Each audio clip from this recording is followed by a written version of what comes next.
spécialiste en droit public, avec une branche de spécialisation en droit public des affaires, donc tous les partenariats publics-privés, les transferts de flux financiers entre les personnes publiques et les personnes privées. Et à cet égard, donc, mon intervention va permettre de faire la bascule entre le mode projet d'un point de vue technique, d'un point de vue environnemental et urbanistique, sur un projet qui va devenir concret. Donc le SDE a trouvé tout un tas d'acteurs, on s'est rapproché des collectivités pour obtenir des autorisations d'urbanisme, voire pour modifier leur PLU. Et à cet égard, les élus, comme ils en ont beaucoup entendu parler dans la presse de l'hydrogène et qu'ils ont l'impression que c'est super intéressant, et qu'ils ont du foncier, et potentiellement qu'ils ont de l'argent un petit peu injecté dans les projets, ils ont nécessairement envie, oui, ces élus locaux, d'investir les projets, de participer, notamment en termes de gouvernance, notamment en termes financiers, etc. Sauf que, à cet égard, on a plusieurs principes qu'il faut avoir en tête. La première chose, c'est le fait qu'en termes de contribution d'acteurs publics, l'hydrogène ne bénéficie pas à l'heure actuelle de dérogations spécifiques qui permettraient de passer outre, premièrement, le droit des propriétés publiques, ça c'est une véritable problématique, et deuxièmement, le droit de la commande publique. C'est une double grille d'analyse qui fait que parfois les élus sont un petit peu confus. Ils veulent tout, mais sans les contraintes administratives qui vont avec. Or, comme disait Spiderman, de grandes contraintes vont avec de grandes responsabilités. Bref, en tout tas de cause, vous l'avez compris, à chaque fois qu'une collectivité publique ou un acteur public local aura envie de mettre, on va dire, de contrôler un des aspects du projet, eh bien, son intervention n'ira pas sans, on va dire, quelques contraintes qu'il conviendra ici de lever et d'identifier. Quand on boucle un tour de table, il y a deux aspects à avoir en tête, l'aspect contractuel, l'aspect structuration corporate, comme on l'a dit tout à l'heure. Sur l'aspect structuration corporate, on crée une SPV, un SPV pour capitaliser éventuellement le projet et donner une structure. La question va être, est-ce que l'acteur public local est en mesure de rentrer dans le SPV? Premier aspect. Deuxième aspect, sur les aspects techniques de l'intervention, est-ce que l'acteur public, la personne morale du droit public local, a un quelconque intérêt ou un quelconque besoin à matérialiser on va dire un set de clauses techniques qui vont imposer les spécifications techniques à l'exploitation. Ça, c'est des choses qui sont un petit peu confuses. Et en général, quand on aborde un projet comme ça avec des élus locaux qui ont tout un tas d'idées plein la tête et qu'on est là pour un peu les canaliser et leur donner une grille de lecture, on part sur une grille de lecture à double entrée. Et c'est comme ça que je vous conseille d'aborder vos projets pour simplifier la vie de tout le monde et pour mettre en face justement des spécifications techniques et des contraintes qui vont être imposées, des responsabilités et notamment des contraintes procédurales. Ça serait dommage que, parce qu'on a mal balancé notre projet, on se prenne encore 1 an de procédure parce qu'on doit passer un contrat de concession ou mettre en place un AMI pour l'occupation du terrain. Bon. 2 clés de lecture. La première clé de lecture, c'est quelle est l'implication technique de la personne publique? Quelle est l'implication de la personne publique dans la technicité du projet? Est-ce que la personne publique est aux commandes? Est-ce que, par exemple, comme on a pu voir, j'avais posté pas mal sur les projets hydrogène en Île-de-France, est-ce que la personne publique qui gère son réseau de transport public a une volonté très forte? Je suis dans le cadre d'une délégation de service public de transport public, je veux qu'à partir de maintenant, tout mon parc roulant devienne un parc roulant qui roule à l'hydrogène, très bien. Auquel cas, j'ai des spécifications techniques très fortes. Ou est-ce que je suis juste propriétaire foncier? On est venu me demander avoir du terrain pour installer un hydrolyseur quelque part, très bien. Je suis propriétaire foncier. Si je peux au moins modestement contribuer à aider le projet de cette façon-là, contact. La problématique, elle est que si je décide, en tant que personne publique, d'avoir une intervention technique sur les clauses techniques, que j'ai une volonté forte sur les spécifications techniques et que j'ai une influence déterminante sur les méthodes de production, les méthodes d'usage, etc., auquel cas, d'entrée de jeu, je passe sur une configuration contractuelle avec une configuration commande publique. Et auquel cas, je devrais mettre en place soit une procédure de marché public, soit une procédure de délégation de service public, de concession, etc. Deuxième chose, le niveau d'investissement financier de la personne publique. Est-ce que la personne publique veut rentrer dans un SPV ou pas? Déjà, est-ce qu'en termes de gouvernance, c'est véritablement opportun? Encore une fois, si j'ai des spécifications techniques très très fortes que j'impose, ça sera très souvent opportun. Par contre, si mon intervention est purement financière, est-ce que c'est véritablement opportun que j'entre dans une SPV d'exploitation, par exemple? Ou est-ce que je suis purement sur une foncière ou des choses comme ça? La distinction du foncier et de l'opérationnel, c'est d'autant plus important que pour l'opérationnel et la commande publique, si la personne publique décide de passer un contrat de la commande publique et qu'elle rentre au capital d'un SPV dédié, le SPV dédié n'aura pas nécessairement d'exception procédurale, de sorte qu'on est dans une procédure assez particulière dans laquelle la personne publique crée son SPV, mais va devoir le mettre en concurrence à la clé, ce qui est complètement débile. D'accord ? Par contre, si j'ai une intervention qui est complètement lointaine d'un point de vue technique et que je réserve mon SPV à de simples aspects patrimoniaux, type occupation d'une dépendance domaniale, j'ai du terrain, on me demande de mettre un hydrolyseur, eh bien, je vais capitaliser une structure, potentiellement une foncière, toucher du loyer, etc. Auquel cas, ce SPV pourra bénéficier d'une exception, de sorte que je ne serai pas nécessairement dans la nécessité de le mettre en concurrence. On le voit ici, le positionnement de la collectivité publique et de l'acteur local, tant au niveau de la technicité de l'opération qu'au niveau patrimonial, a nécessairement une conséquence procédurale forte. On en est à la moitié, un peu plus. Non. Non, 13 minutes. Il reste 2 minutes. Donc ça, c'est au niveau local. Et effectivement, très souvent, les élus, on leur présente les projets de cette manière-là, on leur demande de se positionner sur une grille d'analyse. Les choses sont nettement plus claires pour eux. La deuxième chose, sur les sujets sur lesquels il faudrait qu'on s'exprime quelques mots, voilà, c'est sur le paquet hydrogène 2021 et la possibilité maintenant au niveau macro, au niveau de l'État, d'obtenir du financement de projets sous la forme d'appels d'offres. Alors, c'est intéressant parce que ces appels d'offres-là, c'est des appels d'offres qui sont nettement pratiqués sur tous les autres sujets, photovoltaïques, etc. Les éoliennes offshore, etc. On a des appels d'offres PPE à longueur de temps. Ce qui est intéressant sur ces aspects-là, c'est que l'appel d'offres PPE dans le domaine de l'hydrogène répond quand même à une spécificité particulière. On est quand même sur un paquet hydrogène qui commence par nous poser à l'article L851-1 du Code de l'énergie que le principe sur le marché de l'hydrogène, c'est que les activités de production et de vente d'hydrogène renouvelable au consommateur final s'exercent, je cite, au sein d'un marché concurrentiel et ne sont pas régulés au titre du présent code. Sachant que d'ailleurs, on a une vingtaine d'articles dans le Code de l'énergie qui vont parler précisément de l'hydrogène. Du coup, on se demande de quoi il s'agit quand il s'agit d'appel d'offres PPE, puisque, a priori, on n'aura pas de mécanisme de type obligation d'achat, comme on peut avoir sur de l'électricité. On nous parle, dans le Code de l'énergie, d'un dispositif de soutien public qui est déjà exclusivement réservé à la production d'hydrogène renouvelable, d'hydrogène bas carbone, et par électrolyse de l'eau. Donc, ce qui veut dire que quand on parle d'hydrogène, effectivement, on n'aura pas de l'intégralité de l'hydrogène au sens du Code de l'énergie, mais seulement de l'hydrogène renouvelable. Et ce qu'il faut avoir en tête, c'est que ce mécanisme de soutien, il aura deux séries de conséquences. Première série de conséquences, c'est la mise en œuvre. On est sur une mise en œuvre qui est assez classiquement sous la forme d'un appel d'offres PPE, avec phase de sélection de la candidature, phase de sélection de l'offre. Et deuxièmement, quels sont les contrats qui vont être attribués à l'issue de ces procédures? Eh bien, le Code de l'énergie nous explique que le mécanisme de soutien prend la forme très exclusivement d'une aide. Et on nous parle de deux types d'aides. Premièrement, une aide fonctionnement, et deuxièmement, si on n'a pas une aide de fonctionnement, une combinaison d'une aide financière à l'investissement et d'une aide au fonctionnement. Ce qui veut dire que, grosso modo, à la clé, on n'aura pas nécessairement des contrats d'obligation d'achat, mais des subventionnements publics.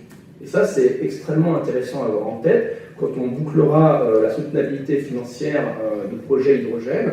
On sait par exemple que, pour avoir beaucoup bossé sur les sujets photovoltaïques, 99% du temps, quand on a des contrats en mode projet, on a des clauses suspensives qui tiennent à l'obtention d'un appel d'offres PPE, et parfois on a des projets qui peuvent prendre 4-5 ans dans la vue parce qu'on tente plusieurs appels d'offres PPE successifs. En matière d'hydrogène, la problématique, c'est que de toute façon, à la clé, on n'aura pas un tarif de sortie, mais on aura une aide qui sera décochée. Et si on doit parler des critères en deux mots, pour l'instant, les critères ne sont pas fixés dans le grand détail. On n'a pas encore vu d'appel d'offres PPE mis en œuvre dans le grand détail par la Creux. Par contre, ce qu'il faut avoir en tête, c'est que ce qui est d'ores et déjà prévu dans le code de la commande publique, dans le code de l'énergie, c'est que le critère prépondérant, tout comme pour les autres appels d'offres PPE, ça sera le prix de sortie de l'hydrogène. De sorte que le fait de viser un appel d'offres PPE avec un abondement financier ne doit absolument pas faire perdre de vue aux producteurs la notion de rentabilité, d'efficience économique et de prix de sortie de l'hydrogène. Voilà. Je ne vais pas présenter le groupe Caisse des dépôts, c'est beaucoup trop gros, mais par contre, je vais parler de l'enveloppe qu'on a dédiée à la transition énergétique écologique, donc le plan climat. Et je me suis permis de mettre ici la partie qui concerne également BPI France. Donc, comme vous savez peut-être, ce sont nos cousins. Ils sont détenus à 50% par la Caisse des dépôts, 50% par l'État. Et en fait, l'idée, c'est que nos actions soient convergentes et qu'on puisse avoir une force de frappe démultipliée. Donc là, c'était pour vous montrer un panorama complet. L'hydrogène est compris dans la mobilité.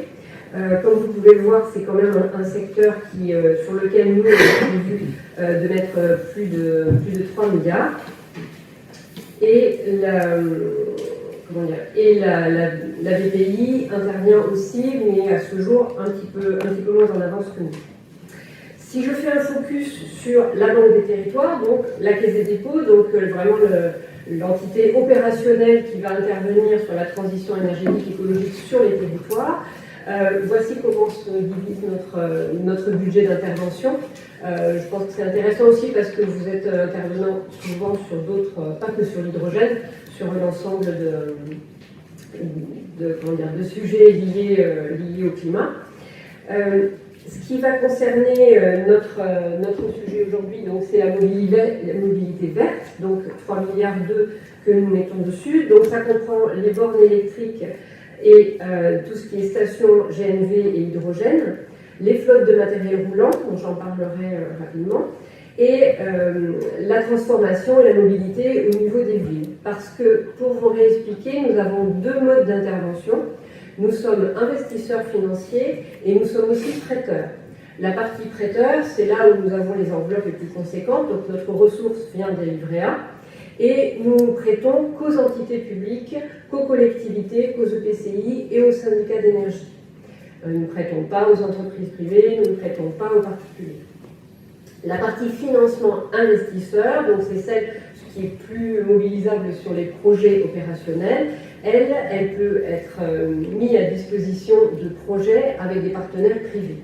Et d'ailleurs, la plupart des temps, je vais vous montrer ensuite dans les critères, nous sommes minoritaires dans ces montages. Aujourd'hui, pour l'investissement hydrogène, je vais vous parler de deux axes d'intervention pour accélérer la décarbonation des transports. C'est d'une part notre action sur la production et la distribution H2 et d'autre part le verdissement des flottes de véhicules publics. Alors là, j'ai fait court pour essayer de synthétiser.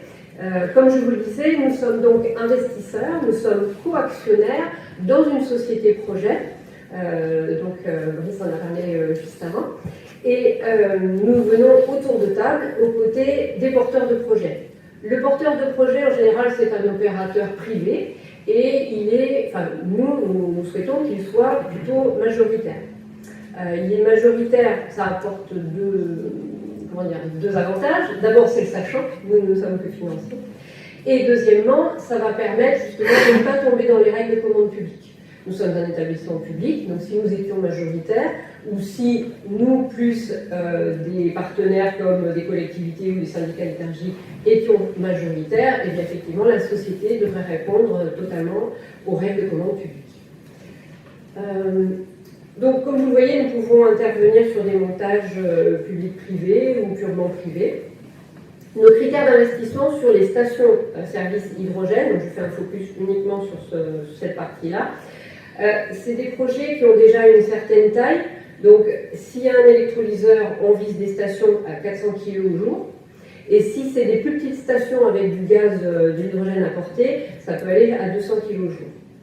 Les critères qui ont été décrits tout à l'heure sur les risques liés à l'entreprise, évidemment, sont très importants pour nous. Donc, c'est la sécurisation du foncier et l'approvisionnement, la maîtrise des charges en fait, hein, et l'électricité dans un projet hydrogène, c'est la charge la plus importante. C'est également la sécurisation de 50% du taux de charge des stations, donc c'est toute la recherche de clients, et c'est le même critère que d'ailleurs exigé par l'ADEME, donc 50% du portefeuille qui soit déjà, de la puissance qui soit déjà garantie avec des preneurs. En termes de montage vraiment lorsqu'on est dans la partie amont, avant même la livraison de la station, on veut un contrat EPC. Alors, ça veut dire Engineering, Procurement, Construction. En français, c'est Ingénierie, Approvisionnement, Construction. C'est-à-dire, en gros, pour faire simple, c'est qu'on aime bien les projets clés en main. C'est-à-dire que l'opérateur, le majoritaire, prend la responsabilité de l'infra qui va être livrée, donc ici la station et l'électrolyseur, et donc il apporte toutes les garanties qui vont avec l'infra qui est livrée. Alors évidemment, on peut penser que ça peut être plus cher, mais associé à cette livraison, il y a des garanties. On souhaite notamment des garanties de disponibilité. Un petit rajout qu'on pourrait faire, c'est lorsque nous examinons les business plans, bien entendu, il faut que la station soit rentable, il faut qu'il y ait un business plan qui s'étale sur un certain nombre d'années, enfin c'est ce qu'on rigole.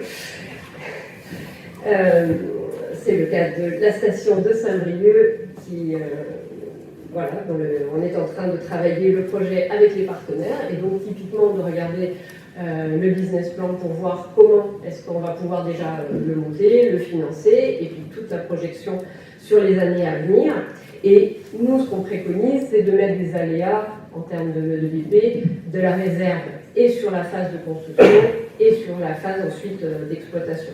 Et comme le disait en plus Olivier, et ça c'est vraiment un sujet que nous on ne maîtrise pas du tout, le côté obsolescence et le côté voilà, avancée, nouvelle filière, c'est quelque chose sur lequel il faut être prudent et donc le prévoir d'emblée pour plus de 20 ans à venir lorsqu'on regarde la vie complète du projet. Sur les critères, j'arrêterai là. Bien entendu, comme on est un établissement public et puis comme on nous connaît, on en a une liste encore plus longue, et donc je vous ferai l'économie.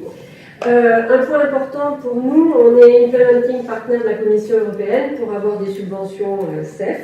Donc c'est des subventions qui sont vraiment liées à l'installation des stations hydrogène et sur lequel la Commission européenne fait confiance à notre analyse des dossiers. Donc si nous sommes investisseurs des projets, ils peuvent être remontés à la Commission européenne pour recevoir une subvention qui en général tourne autour de 1 million.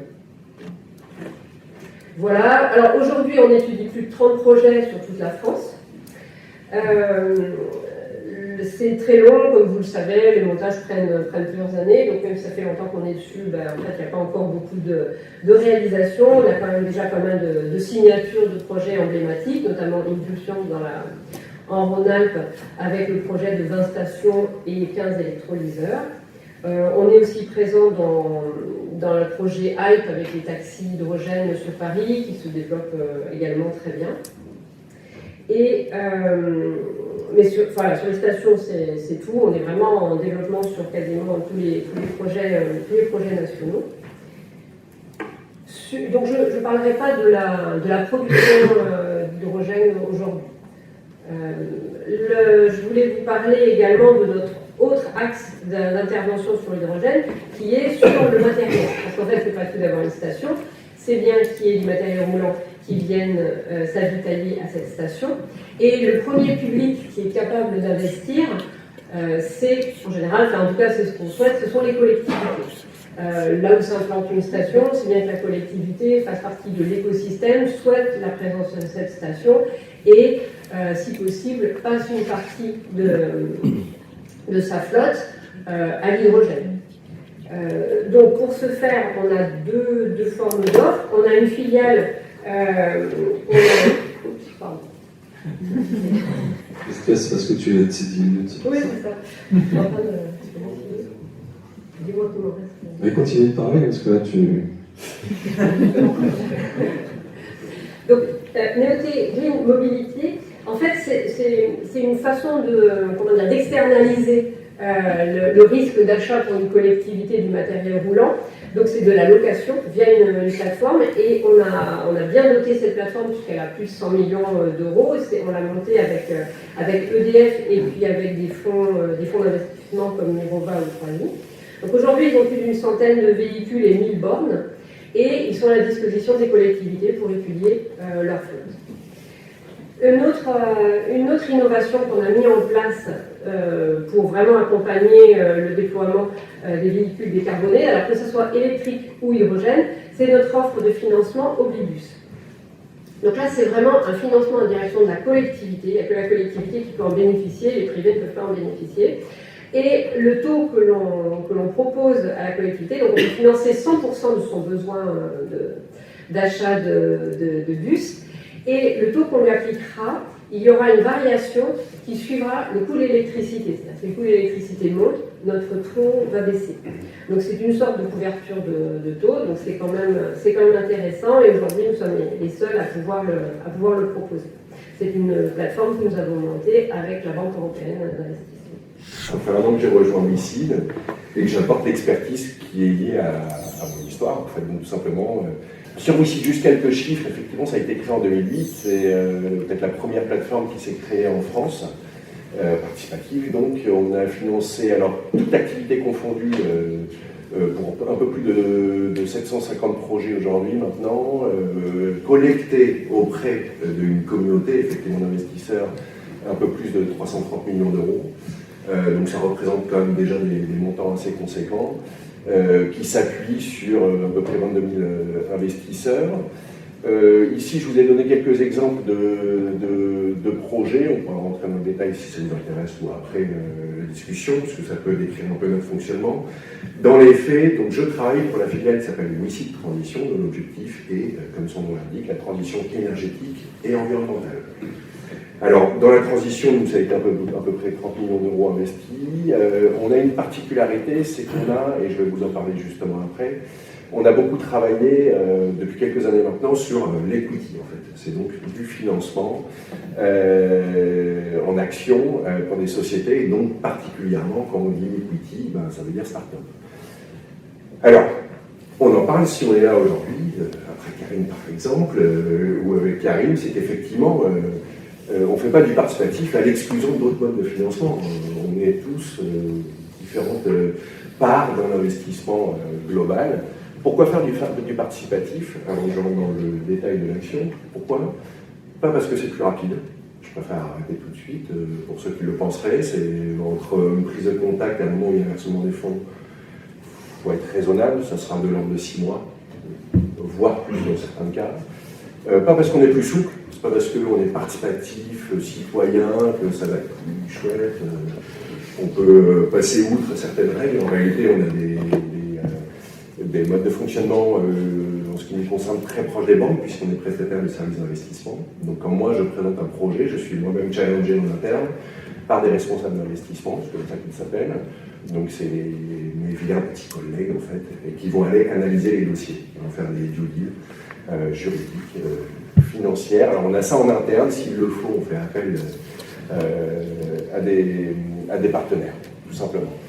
Donc pourquoi on fait du participatif? Pourquoi les porteurs de projets font du participatif? Alors c'est vrai qu'on entend parler de participatif généralement pour l'acceptabilité locale, mais ça va un peu plus loin que ça malgré tout. Je l'ai dit, ça peut venir en complément d'investissements déjà entre guillemets épuisés. C'est aussi parce que ça donne beaucoup de visibilité au projet. Et puis bien sûr, là ça va être spécifique à l'action dont je vais parler maintenant, c'est un effet de levier. Voilà, tout simplement, c'est un effet de levier. À ce niveau-là, c'est vrai qu'on est souvent la BPI et Caisse des dépôts. Un peu moins, mais sur les mêmes dossiers que nous, en co-investissement, comme parfois aussi des business angels, des VCs, et même, Karim, c'est marrant, mais sur celle-là, des plateformes ensemble où on travaille ensemble. Voilà. Sur le financement d'action, c'était l'idée. Je vous présente Action, je crois que Karen, toi, tu parleras plus d'obligations.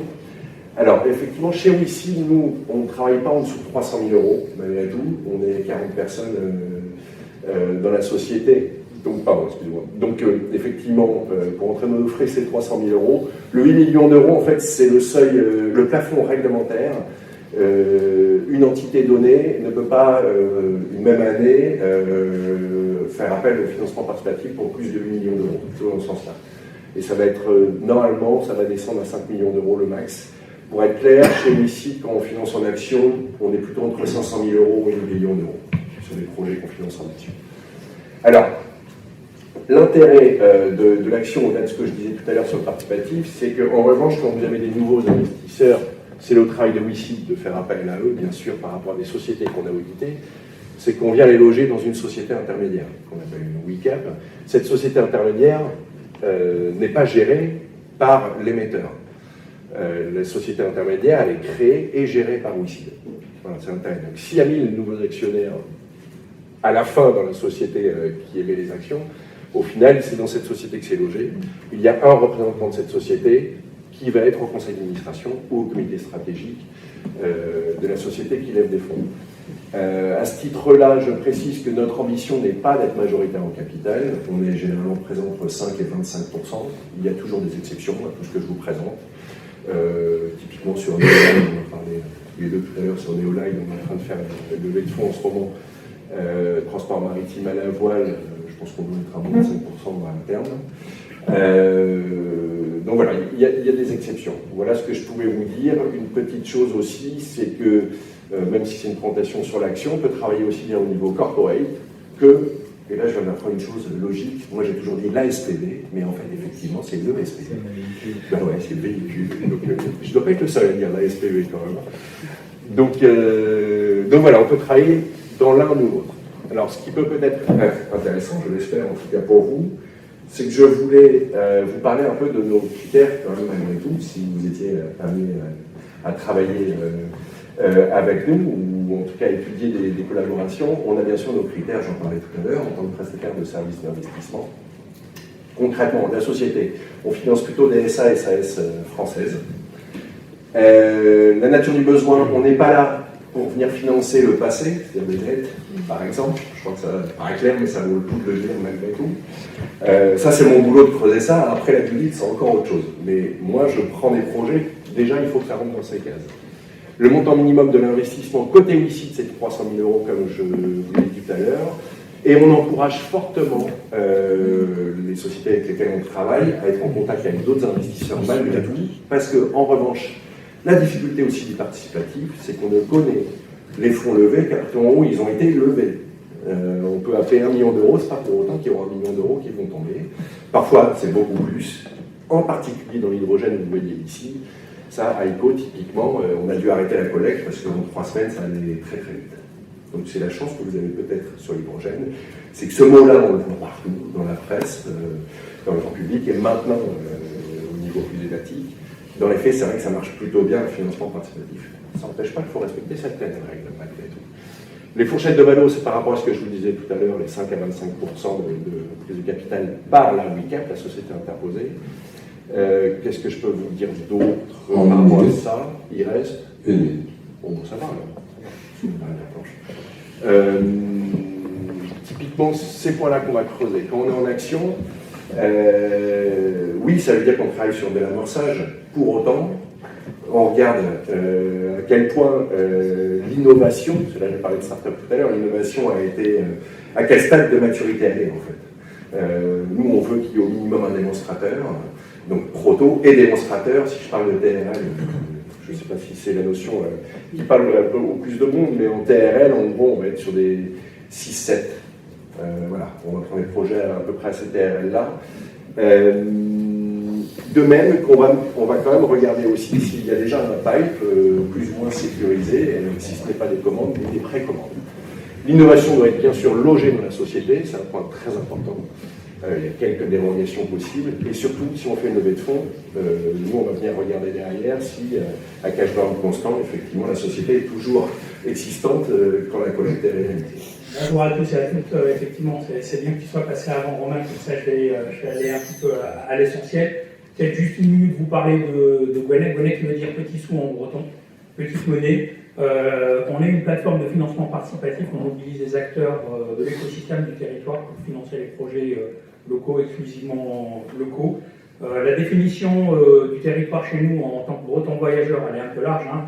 On fait la Bretagne historique, mais quand ça va du Mont-Saint-Michel à Saint-Nazaire, on est quand même présent, d'où le petit Géo qui est le Grand Ouest. Mais vraiment un ancrage historique en Bretagne. On a financé à date 180 projets, un peu plus de 1500 emplois créés et maintenus sur le territoire, une soixantaine de millions d'euros collectés. Bonne moitié en capital, bonne moitié en obligataire. Donc je reviendrai sur cette partie-là. Romain vous a présenté la partie financement en capital. La partie obligataire, en fait, c'est de la dette simple pour une entreprise. Vous parlez d'hydrogène, parce que ça, c'est quand même quelque chose d'intéressant. Pour rebondir sur les propos de Romain, en fait, si je veux compléter ou optimiser l'échange qu'on va avoir ensemble, vous avez d'un côté, dans le monde de l'hydrogène, des technologistes, des sociétés qui vont présenter des solutions de rupture, où là, il y a des besoins de fonds propres pour accélérer la R&D, la commercialisation. Et effectivement, l'exemple que vous a montré Romain est très important, très intéressant. Trop tôt, certains fonds ne vont pas y aller, donc le financement citoyen, il est hyper important. Par contre, sous réserve que ça respecte un certain nombre de critères. Là où c'est aussi complémentaire, on peut avoir recours au financement participatif, c'est sur la partie exploitation. On est en phase projet. Karine vous a parlé d'un exemple de projet. Là, effectivement, on peut avoir des citoyens, voire des citoyens locaux qui viennent financer les projets. Donc, ce qu'on voit ici, c'est deux schématiques. Avant juste de vous expliquer les schémas, je vais faire l'introduction suivante. Quand on parle d'hydrogène, en particulier quand c'est d'hydrogène qui est renouvelable et bas carbone, vous allez avoir le territoire du projet qui est en fait le périmètre.